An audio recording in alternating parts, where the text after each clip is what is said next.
Hello, everyone, and welcome to the One Soccer Nation podcast. I'm your host, Kareem Rae. Today, I'm excited to be joined by a special guest, Marlon Glean. Marlon, thank you for being here. To kick things off, could you please introduce yourself to our audience? Thank you, Karim. As you said, my name is Marlon Glean, and I'm the president of the Grenada Football Association. Amazing. So, honestly, I don't know if I've told you this yet or not. Maybe I have, but it was honestly an honor to meet you at SoccerX down in Miami last month in November because I'm half Grenadian on my dad's side. And it was honestly, I call it a miracle for us to be on stage together. It was the first panel, Prospect to Pro, down in SoccerX, which was a great event connecting with great people like yourself. So that was amazing connection. Yeah, But yeah, so it was great to meet you and connect on that Grenadian roots.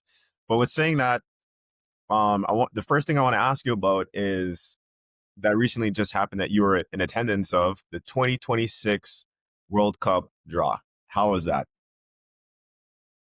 no, it was an amazing event.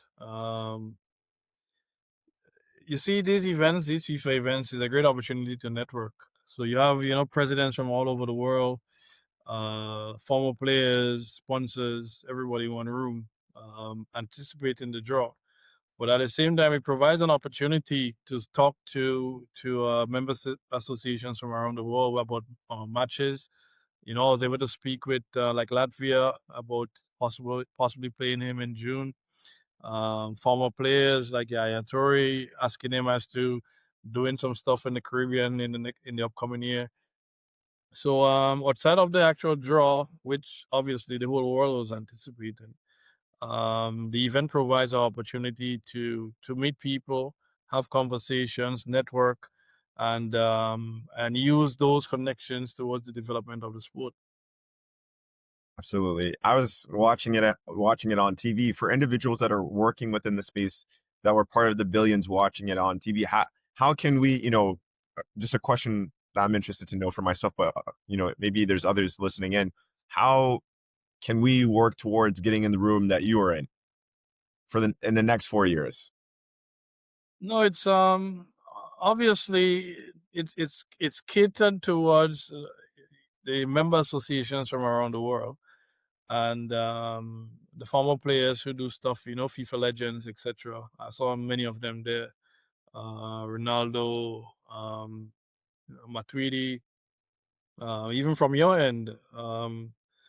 My good friend Dwayne Rosario was in there also. So um, in terms of someone coming from outside to get in, it's a bit difficult. But there's always that one or two or three places for an invitation from a member association, whether it's a Grenada Football Association or Jamaica Football Association, where you can probably get an invitation to be part of the ceremony. I've seen individuals who were there who were invited by the members. So I think that might be the only opportunity. Outside of that, it's a bit difficult because it's literally a closed event for member associations and FIFA sponsors, etc. Understood. What are your thoughts on the new World Cup format for 2026? I'm loving it, especially it being in our part of the world. For the Caribbean, it was the greatest opportunity to be involved in a World Cup because already Canada, USA, Mexico would have already qualified. So you're not battling with these three countries for qualification. And then there was another 6 spots open up for the rest of the Caribbean and the rest of CONCACAF. Even if you look at the draw, interestingly, one of the final groups were an entire Caribbean group with Jamaica, with Trinidad, with Curacao, and with Bermuda. So if you're any Caribbean team and you're in a group like that, you literally have one foot in the door. I was kind of disappointed with Jamaica and also Trinidad, but happy to see Haiti, Suriname, countries that you don't really see at World Cups. now getting in, or on the verge of getting in. In the case of Suriname, Curacao again is new to the World Cup. But our traditional powerhouse in the Caribbean is kind of disappointing because if you see that draw, immediately you think Jamaica plus who, not who, and then can Jamaica get in? So for us in the region, it's more spots for qualification. It's even up to 48 teams in the World Cup. So if you're a small country dreaming about appearing in a World Cup, I think this stage here, this sets it up for us to get in at some point. What does it mean for a country to be in a World Cup? What does that do for the country? It does everything. If you speak with some other countries who have made it before, I just came from Trinidad, and I was speaking at an event there 2 days ago. And when you speak with individuals who are around at the time, when Trinidad qualified in 2006, they will say to you that the entire country came together. There was no crime. Everybody became family. Everybody became friends. And just the appearance of the World Cup lifted that country. It's probably the happiest period in the entire history of Trinidad, and probably the biggest moment for Trinidad. If you talk to Jamaica about 1998, they'll say the same thing to you. And it goes also, it's similar to like the Olympics and winning a gold medal at the Olympics. When Grenada got its first gold medal at the Olympics, the entire country was celebrated. There was motorcades and people coming out, and it drives the country. And every boy and girl in the country at that moment believe they can play in the World Cup. And it gives a new or renewed sense of hope for the country, for the sport, and for the people who are living in it. So an appearance in a World Cup literally changes a country, changes its economy, changes its outlook on sport. So it does an entire drastic revolutionizing of the game in the particular country. Very true. You know, it's I never thought growing up that I would see a World Cup being hosted in Canada. Growing up and spending most of my time here in Canada, but again, going back to the format, there's 3 different countries hosting this year: Canada, US, and Mexico. For the first time, 3 countries are hosting the World Cup together. What are your thoughts on that? No, I think it's brilliant. It gives it kind of spreads the World Cup out a bit. It gives, as you said, 3 different countries an ability to host. Um, it's difficult for a country to host the World Cup when you're competing with countries with more resources, etc. For me, I think it's brilliant that it's in North America. It's an opportunity for FIFA and for football to have the greatest World Cup ever in terms of attendance, in terms of viewership, but also in terms of changing the landscape of soccer in the US and Canada, and football in Mexico. I think what's going to happen is you're going to see a completely different North America when it comes to football as we move forward, because everybody's going to be glued to their TV. Even the hardcore baseball, football fans, basketball fans in those countries, which are the dominant sports. In your case, hockey. Everybody's going to be glued to their TV, and you'll see little children coming out of that, getting into football or getting into soccer. So I think it's brilliant for North America, and as a result, I think that affects us in the Caribbean, because with football improving in America and in Canada and in Mexico, it provides more and more opportunities for our players to come through and go through North America rather than the more difficult pathway into Europe. So one, I believe, because it's North America, it provides a platform for FIFA to literally make as much money as possible, because of obviously the economies of this country, the companies that are based in these countries. But also from a footballing standpoint, I think what it does, it revolutionizes the football in that part of the world and provides an opportunity for the growth of the game. You know, North America's already used to pay to play model. So, I was on socials on YouTube and I see a video of ticket prices being 5 times, 8 times what Qatar was, right?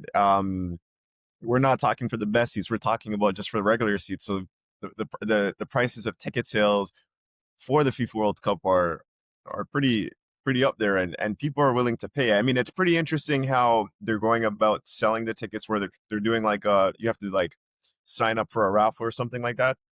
I haven't Yeah. looked too deep into it, but it's interesting how they're making it a bit more, making people work for to get an opportunity to get a ticket, which is it makes sense. But um, yeah, no, I mean, just what are your thoughts on the price ticket? I think this is not America, Yeah, and and it's a free market, and I think at the end of the day, it boils down to demand and supply, right? And for the regular fan who wants to go to the game, who would have followed football all their life, I think I'm hoping they're not priced out of it because these are the people who actually make the game, and it'd be sad if the prices stay at the point where your regular guy cannot go watch a match. So I'm hoping that whatever happens, it kind of similar to the Club World Cup recently. At the start of the Club World Cup, remember the prices were exorbitant, and at some point it came down to some ridiculous prices. I don't think it's going to happen like that this time around because there is such a demand. But I'm hoping at least these ticket prices are reasonable because you don't want stadiums filled with the top 1% in Canada and USA and Mexico. You want the little guy on the street who has always been worshiping football, knows all the players, follows all the leagues, follows all the national teams. You want these guys to get a piece of it, especially when it's in their backyard. So I'm hoping that whatever is done, something is done so that we can have some more reasonable prices so that any random reasonable person can actually watch a match. Because after it leaves America, it goes to South America, Europe, and Morocco in 2030, which takes it away from the North American citizens. So the fact that it's in their backyard, it's in your backyard. I'm hoping that we get reasonable prices so that the regular guy can watch a match. for sure. I just want to go back and touch on your point in regards to what you were saying about North America. Like Canada's more so hockey heavy. Soccer's growing here. North America, there's the NFL, the NBA, the MLB. There's a lot of competition in regards to what's available to the consumer in regards to sport, versus some other countries like Brazil where it's football heavy. So no, you made a really good point there of what the impact of what the world can have on those I mean those other individuals interested in other sports. Kind of, you can't really, when the World Cup comes, you can't really avoid soccer or football being played on the TV or people talking about it. That's the main focus for those next 2 months. Um, we got a nice back in what are we in 25? So, or sorry, next year's 26. So 2022 FIFA World Cup in Qatar finals. We had Argentina versus France, 3-3 PKs. Messi took it. What are you looking forward to this year? What does Marlon want? What do you want to see? What finals do you want to see for next year?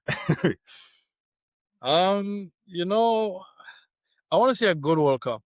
An exciting World Cup where everybody remembers, like Mm, Qatar was. And you realize, if you look at the trend, every World Cup is better than the last one. Every time they say this is the greatest World Cup of all time, the next one is better. So I'm hoping that the next one is bigger than the last one, which was in Qatar. Um, I'm a fan of the French, and I was brokenhearted in 2022. I'm hoping that we can do and go as far as and probably win it all this time around. I like Canada. Especially over the last couple of years. I think the team has improved drastically over the last 5 years or so. Um, we're CONCACAF and US, Mexico.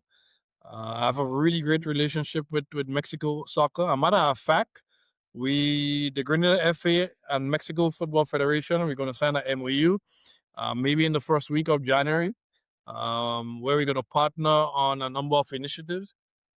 Mexico has already been providing us with referees, instructors to help develop all our referees in Grenada. So we want to take it a step further. So obviously, I have to cheer for the Mexicans. But for me, I would like to see a very good competitive World Cup, not just in the final stages, but throughout the entire. And I believe there'll be a lot of upsets. I think there are a lot of teams going in, and you're thinking, oh, the traditional powerhouses are going to go to the quarterfinals, semifinals, finals. I believe there'll be a lot of twists and turns with that World Cup. There's some interesting groups. I'm looking at the groups, and honestly, I don't think you can say safely as to who are the one or two teams that are going to come out from each group. I don't think there's a real group of death. Maybe that England Ghana group, maybe.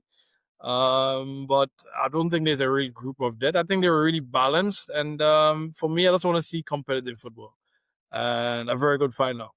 Whoever it may be, France, maybe France, Mexico, maybe. But whoever it is, I'm just hoping we have a very exciting, very competitive World Cup. Sure. Yeah, I'm definitely going to be paying close attention to Canada, and try to go to as many games at the BMO Stadium down here in Toronto. No, but yeah, France has been top. They've been really good. But sure, I want to comment on too on Canada playing against like Argentina and them being able to compete there as well as France recently. So I think it's pretty interesting how, I mean, it's really good how they've Canada has developed their national team and the talent that they have now, and the amount of players that we have that have been playing internationally at these top leagues has been really good for us. So I'm excited to see how they Yes, perform this year. They got a little taste back in 2022. Got their feet wet. So this year is, they're not going to be new to it. It's they're going to be used to it. They got home field as well, support. So it's gonna be exciting for Canadians. yeah, And as they say, turning the hockey nation into a soccer nation. So it's yeah. exciting. And then as I well as with watched the I, I watched Canada in the Gold Cup, and I was a bit disappointed. I thought they underperformed. I was so looking forward to them because after the first match they played, they looked so good. I said to some of my friends that, hey, Canada is actually the best team in the tournament. And then they came to the second game and third game, and they were average and or even poor in some instances. I'm hoping that the real Canada comes into that World Cup, because prior to the World Cup, I thought they were playing some really good football. But I don't know what happened. They played the first game. There were some changes to the team going into the second game, and it became a disaster after that. So um, I believe Canada has enough to at least get to quarterfinals. And if they do well, probably even semifinals. I think they have enough resources to do that. But if they perform the way they performed in the last Gold Cup, then it might just be an early exit. yeah. How interesting would it be to see Ronaldo lift the cup? I don't know. I don't know if Portugal has enough to do it. Mind you, they've been playing good football, Portugal. But I'm not sure if they have enough. Um, Spain, they've been good. England may finally show up. France has a very good team, but I don't think they've been playing well as a team. But individually, they have the most amazing players. And we cannot write off Morocco. If you look at Morocco over the last couple of years, they've been playing some good football. So the tournament is ripe for some good stories. But we'll have to see who emerges, who wants it most. Is it time for African champion? We'll have to see. I think it's going to be a very interesting World Cup. Yeah, agreed. Switching gears here, I want to ask you my favorite question. How did you get involved in the beautiful game? As from a player, I started where I come from in Grenada. Football was the number one sport at the time. Grenada was a cricket country, but in my town, it was always been a football town. So I started playing football ever since maybe I was 7 or 8. I played through high school. I made the Grenada national under 15 team at some point when I was about 14 years old, and then I went on to under 17, etc. And then I got offered a scholarship to go to college in the U.S. I went to St. Francis College in New York and played one season there, and then transferred to South Carolina where I played 3 seasons. And during my time at South Carolina, I got called to play for the senior national team. From South Carolina, I had a degree in marketing and finance, and my intention was to pursue football. There was a lot of plans to send me to Europe, to Germany, etc. Even looking at the MLS, but at the time, MLS was paying a starting salary of about I think 22,000 or 24,000 US dollars. With a degree, I felt it'd have been better to explore my options in the workforce. So I went to UBS. I was there for some time in New York. Then I migrated. I went to law school in the UK. I have a degree in law. I started practicing as a lawyer. I'm qualified to practice in the UK. I'm qualified to practice in Grenada. I practiced for a bit. I was the legal counsel to Grenada's foreign ministry. So I advised the government on all international law and represented the country all over the world on international law conferences, etc.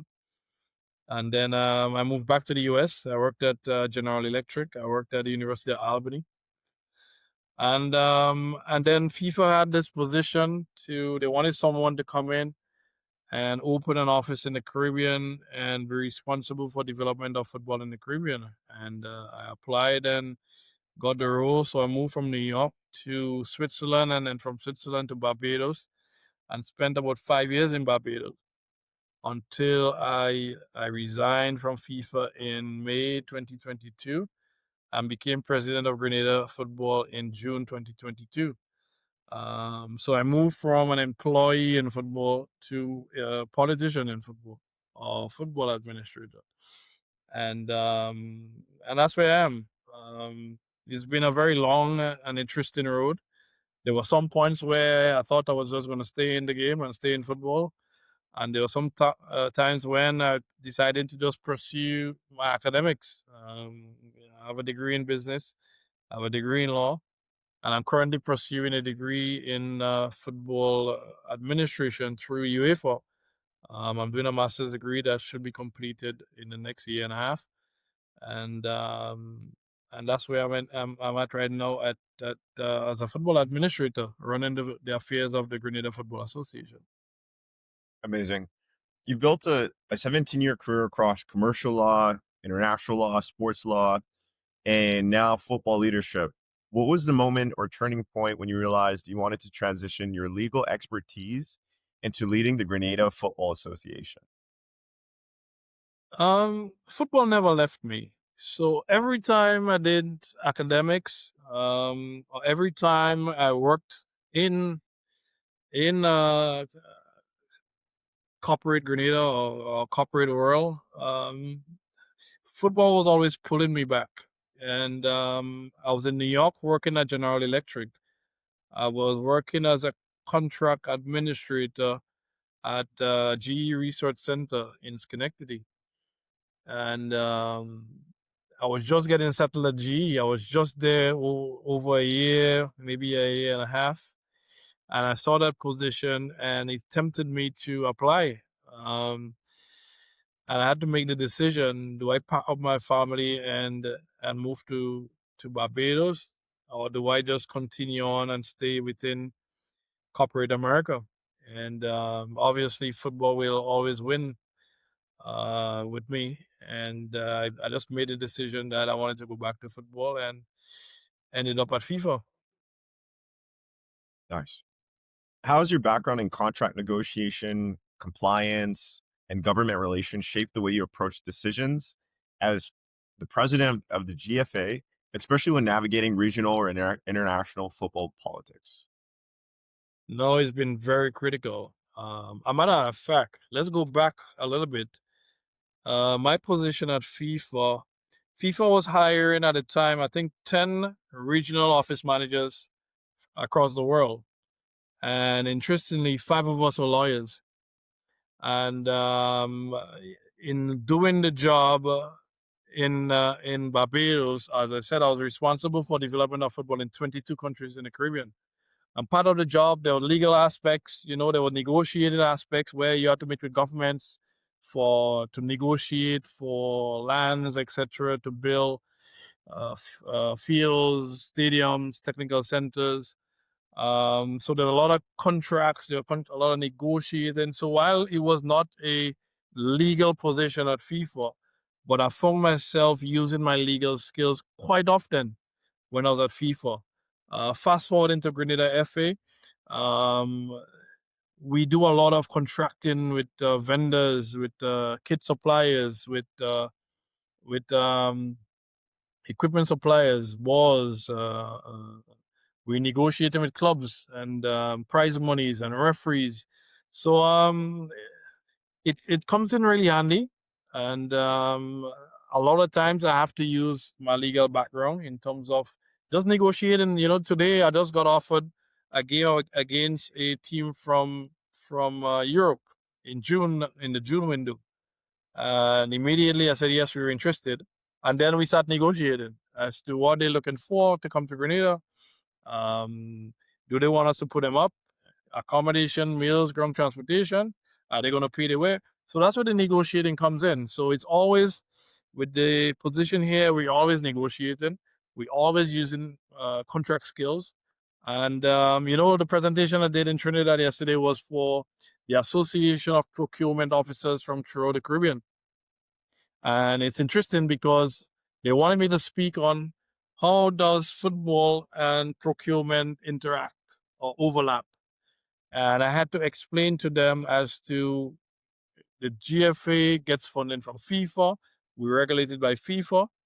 And before we can purchase anything, we have to look at FIFA's regulations, policies regarding the procurement of goods and services. So if we have to purchase from a supplier or suppliers equipment or goods that is under 50,000, we can just go straight to one supplier and just purchase it, and it's fine.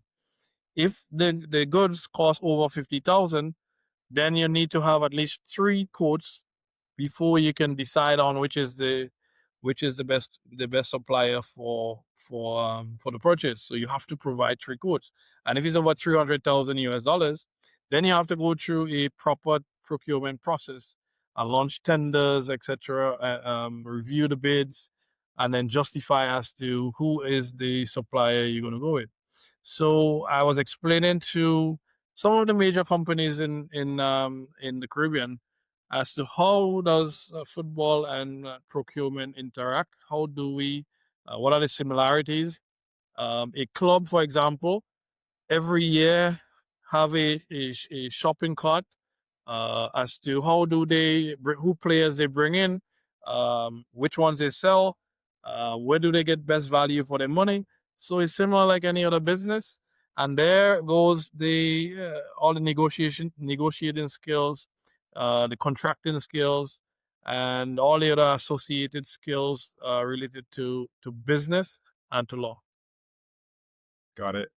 So, I mean, the degree really paid off. It Um, did. It did. what has been the most challenging situation you've encountered in your role, either on the legal side or the football development side? And what did that challenge teach you about leadership and resilience? In terms of challenges, we always have challenges here because our region, the resources are not there. So every day is a challenge trying to make things work. Because here you are battling to have national teams represent the country. Here you have, national team travel, and we have 10 national teams in training right now. 10 national teams will travel soon to play in competition. And in any given year, 75% of our funds go towards travel. So that means we have another 25% that goes into salaries and development programs, grassroots programs, competitions, prize monies, and everything else. So we always trying to navigate, always trying to ensure that our spending is not going into too many trivial stuff compared to the investment in, and that's what we're here for, investment in the development of our football. So there's always a battle and always trying to navigate. In terms of challenges, there's also, you're dealing with coaches, salaries. Sometimes a coach may not work and you have to terminate them. And sometimes it ends up in a process, at FIFA, etc. And sometimes it's the right thing, but then you still have to go through the process. For example, when I came in as president a couple of years ago, and that should answer your question. There was a coach in place at the national team. And when I came in, we had a conversation about the direction in which I'm trying to go with the program, with the FA, and with the national team. And our approaches were completely different. And but also, I didn't think he was honoring the contract that was before him, and there were lots of breaches in the contract. So we terminated him, and he was actually from Canada. We terminated him, and he took us to FIFA. And FIFA was adamant that we pay him off the remainder of the contract. And I know they were wrong. And they were wrong because here you are paying a man for the remainder of his contract, but he would have breached the contract 2 or 3 times prior to that stage. And it's something I'd battled with because we could have kept him on and just try to get through the remainder of the contract. But you had to balance between moving completely into a new direction or trying to save some money by having someone there that is not going according to your program or where you see the program going. And we were forced to pay him. And up to today, I'm certain that we did the right thing. I'm certain that FIFA was wrong on this. But it was a direction in which we had to go. We had to change the way things were done. And that was one of the biggest challenges I've had since I came in. I could definitely relate to that one. I had a similar situation internally and had to do the same thing, but didn't have any legal involvement though. Um, Understood. When you look at Grenada's football landscape, what cultural strengths or community traits stand out to you as the foundation for long-term growth in the sports across the island?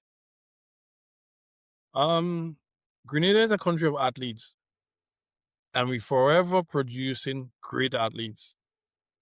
We're known for Kareem James, who won the gold medal at the 2012 Olympics. And also, in most recent times, we're known for Anderson Peters, who won the javelin at the World Championship a couple of years ago and then came in second at the recent World Championship. But I can tell you at least 20, 50, 100 athletes, football, cricket, track and field, who were excellent. And I've seen players in Grenada when I was growing up, I believe were better than what you see on TV today in the English Premier League, etc. But a lot of these players never had the opportunities. There was never a pathway.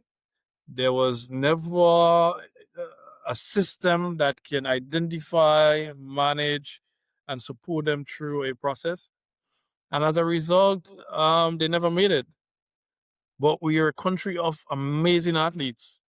If you look at the history of Grenada, Lewis Hamilton, his roots are in Grenada.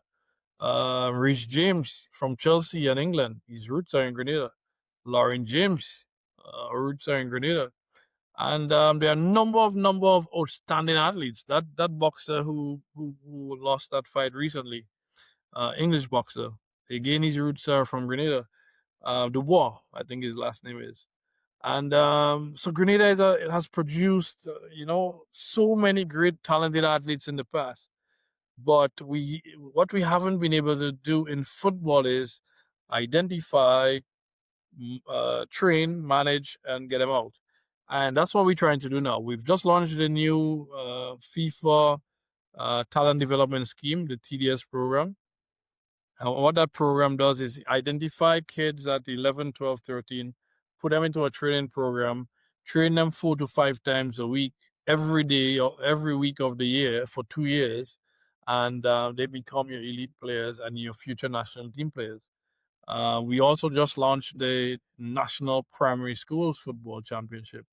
And in your case, it's elementary school. And it's a competitions for 9 and 10 and 11-year olds. And we had a massive crowd at the recent finals 3 days ago. And I was shocked to see how much interest there was in primary school football.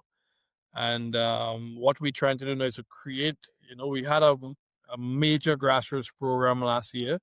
We tried to go after 5,000 kids playing football. Grenada is a small place. You don't have 100,000 people. So when I say 5,000 kids, you're probably thinking one street in Canada. But 5,000 kids is a massive number in the scope of Grenada. So the intention was to get 5,000 boys and girls from 6 to 16 playing football every Saturday in Grenada. We managed to get to about 2,300. We finished this phase. It was a pilot project. And now we're going to relaunch in January, I think January 10th. And again, we're going to go back after 10,000 kids. So in terms of asset, in terms of our greatest attribute, in terms of what differentiates Grenada from a number of countries in the world, is that we're very talented. We have a lot of natural talent. The challenge we've had, the shortcoming we had is translating pure talent into really good footballers. And that is what we're trying to do now. Um, if you look at us over the last couple months, our national team has won 6 straight matches. We've went from 174 in the world to 164 in the world, and our aim is to get to 100. Our women's team, we recently played against Costa Rica, who's ranked third in CONCACAF, and we outplayed Costa Rica, in the first half, and they so happened to beat us 2-1 at the end. But here is Costa Rica, ranked number three in CONCACAF, and we literally outplayed them. They were shocked. We shocked them. We were physical. We were technical. And some 2 errors, we lost the game 2-1. But we're going into the right direction. I can tell you that everybody's going to be talking about Grenada soon. While we're very small and probably insignificant in the whole scope of world football, we're going to do some big things. We're winning matches, and we're going to win a lot of matches over the next year or two. Very nice. Um, I really appreciate the work that you're doing down in Grenada. Just connecting it back to here to Canada as a growing up playing here in Canada. Um, I was always growing up. I was always looking outside of trying to go pro in other countries, right? Like 2018, I was 18 at that time. Went to England for 6 weeks, down in Crystal Palace. 2019, I went to France for 3 months training, trying to go pro there. And then 2021, I was in Florida, Naples, playing for Naples United FCA and the MPSL, fourth division in the U.S. soccer pyramid. And, that comes with costs, learning curves. So, I mean, there's three main things I always say to players that are really big obstacles is immigration, so visas, financial barriers, and political. I think those are like three main things I always talk to players about. But I mean, shout out to the CPL, the Canadian Premier League 2019. They launched the league, and now Canadians don't have to look outside their backyard. They could focus on where they are, stay home, and focus on going pro there instead of outside now, which is amazing. And then, I mean, in regards to what you guys are building in Grenada, that infrastructure is extremely important. So, as someone who understands how major projects come together, what are the big infrastructure priorities for the GFA today? Whether it's stadiums, academies, technology, or operations? And how do you plan to approach them? The biggest challenge for us is infrastructure. Um, Government owns most of our playing fields in the country, including the stadium, and we always battling for a space to play. As a matter of fact, today is a typical example. I think there is some cricket tournament here right now. I'm not sure if it's West Indies or Windward Islands. And as a result, we have, as I said, 10 national teams in training, and we battling for fields to have training. Our under 17 team is going to St. Vincent on Sunday, and our under 20s are going to play go to Trinidad in preparation for matches in February, and we're battling for fields right now. In addition, a match at the stadium costs us sometimes $26,000 to rent the stadium to play an official match. So our biggest challenge, or we have a lot of challenges. One of our biggest challenges is that of field space, especially for national team practice. And to counter that, what we've done is we've just broke ground on a technical development center that we're hoping to complete maybe by the end of next year.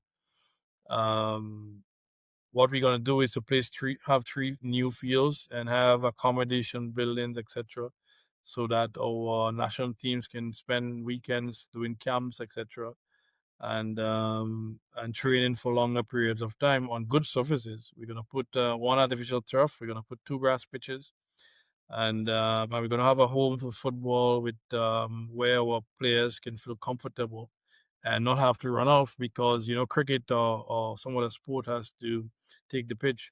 So what it does is that it gives us a good home and eliminates all the battles with government and stadium authority with the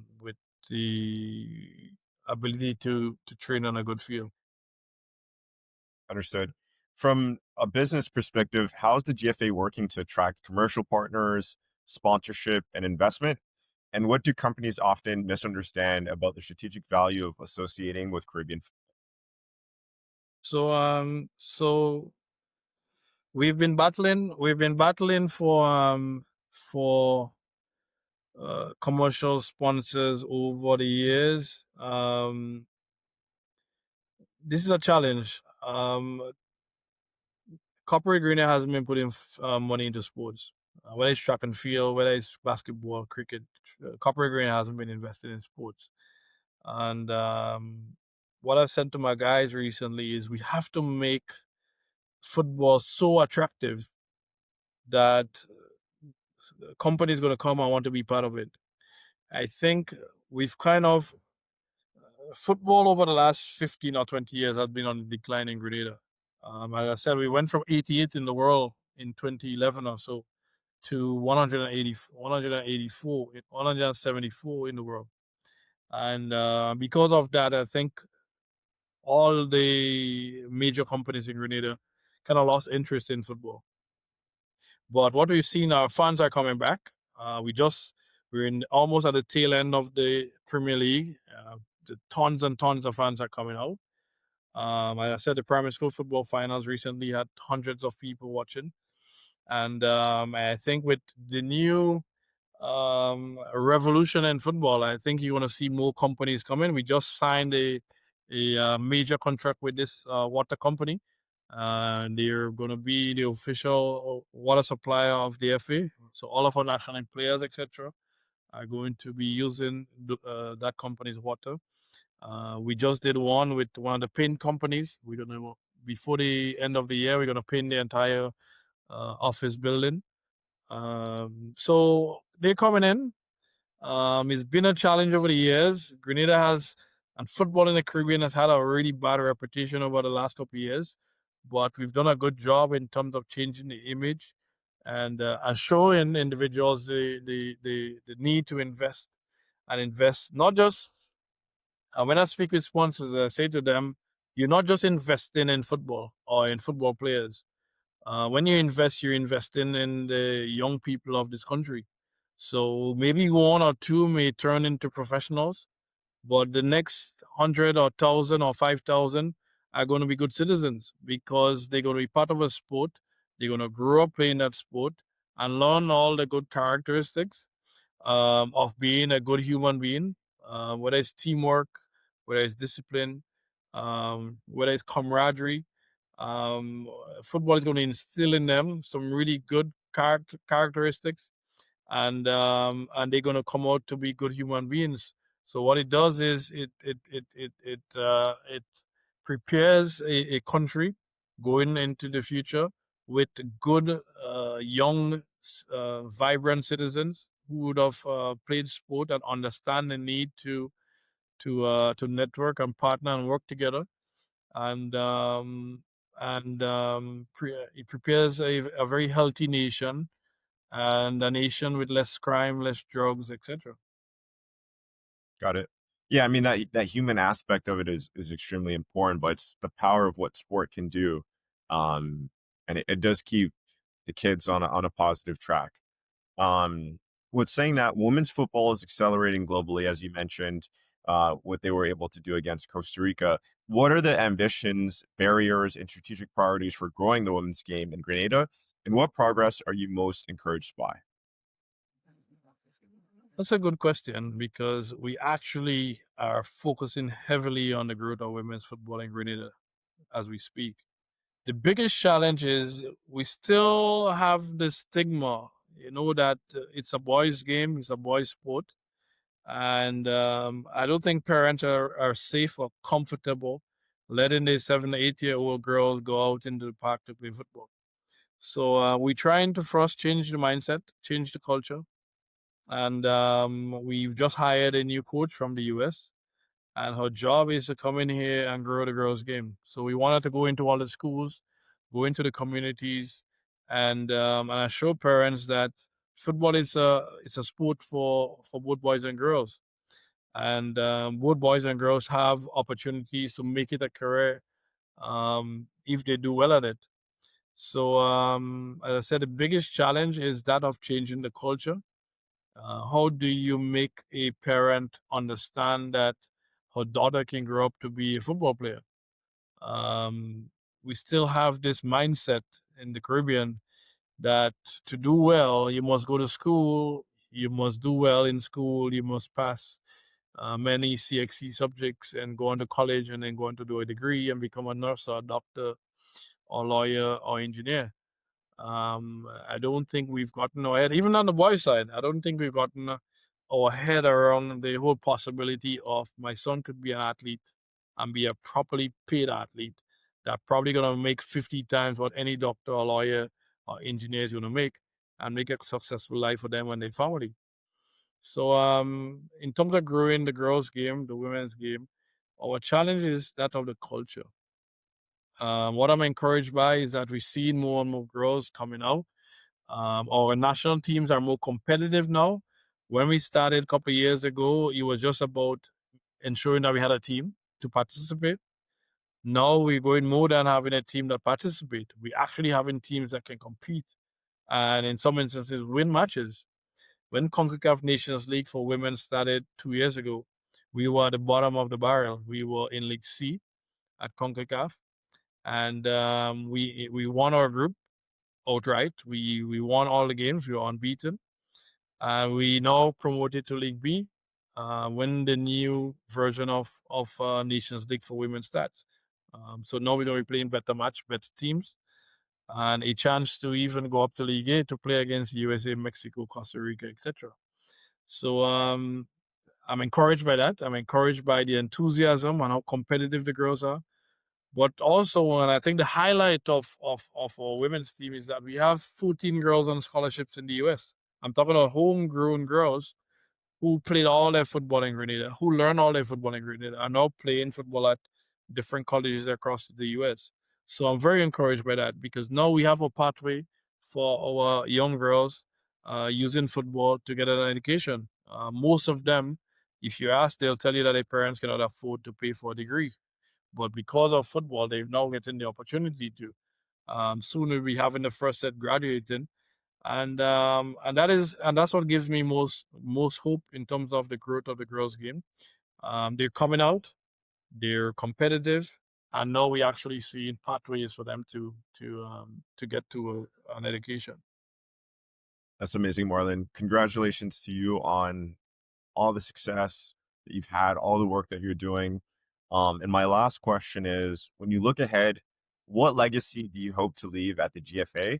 And what advice would you offer to young Caribbean players, administrators, or future presidents who want to shape the next era of football in the region? In terms of a legacy, my hope is that we can provide the necessary foundation for us to have a proper program that leads to pathways for boys and girls, whether through the professional side or through the educational side, through colleges in the US. Um, we're yet to see a homegrown player come through Grenada and end up in the Premier League. I think we've had the players before, but we never had the opportunities or the whereabouts in terms of getting them there. I believe we're close.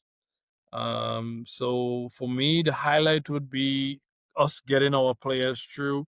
And even if we don't get to the Premier League, but we can get 10 or 20 or 50 playing in different clubs in Europe, etc., I think we'd have done well. In terms of advice, too many times in the Caribbean, we tend to ignore the basics as to what makes football great, which is the investment in our young people, our grassroots, or youth development, or youth competition. We focus heavily on our men's national team, but our men's national team does not provide some sustainable development pathway for our nation. And for us to be successful as a nation, we must invest in our grassroots youth development. And that if we do that and we do that well, we're going to see more. I'm going to see better players coming through and coming to our national teams and end up at leagues around the world. A lot of associations in the region and administrators in the region, we like the highlight. The senior men's national team is the flagship program for every country, and I find a lot of our leaders tend to focus entirely on what the senior national team does. I'm quite the opposite.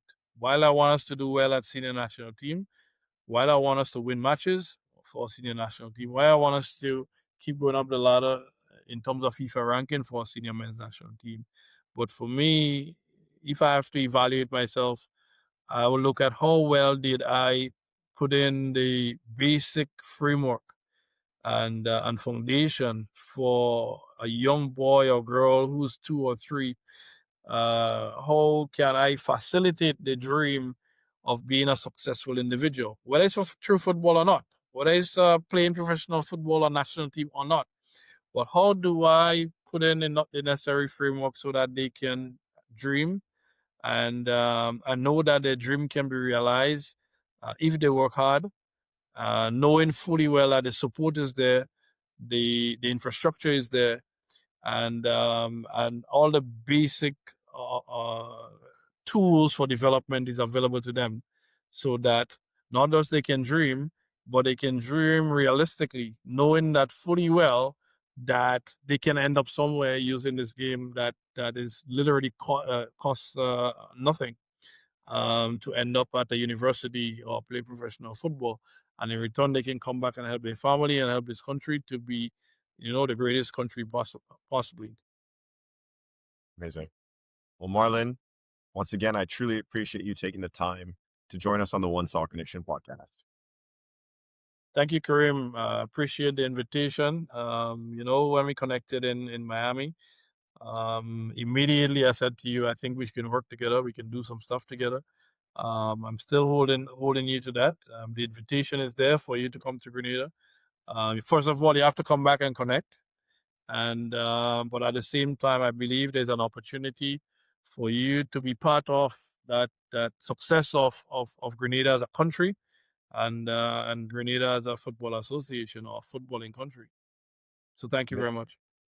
Thank you, Marlon. Yeah, definitely accept the invite and opportunity. And I will definitely come out there. You have my word. It's on the record. and I'll see you soon in Grenada. Thank you, Kareem. Thank you, Marlon.